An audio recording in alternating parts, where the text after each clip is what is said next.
Un grupo de veciñas e veciños dos barrios da Ponte e o 21 decidiron iniciar unha recollida de sinaturas co obxeto de presentar no Parlamento de Galicia unha proposición non de lei de iniciativa popular, proposición que o BNG se compromete a defender na Cámara Galega.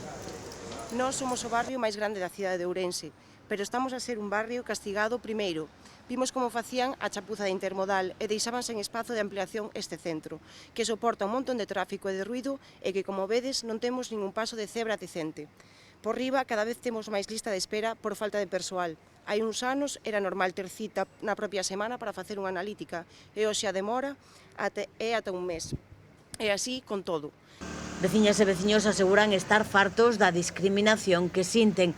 Agora elevarán ao Parlamento as súas demandas, que pasan por comprometer nos orzamentos de 2025 unha partida específica para a construcción do novo centro de saúde no 21, unha promesa que leva 15 anos de retraso.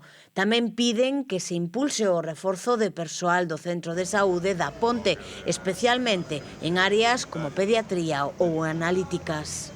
Non só se puxeron solucións ás demandas da veciñanza, senón que converteron o noso centro de saúde nun centro fantasma, un centro en que cada día hai menos servizos, un centro saturado que ten unhas listas de agarda para atención primaria para especialidades onde a accesibilidade é deficiente e prexudica especialmente a veciñanza pois de máis idade e das zonas rurais.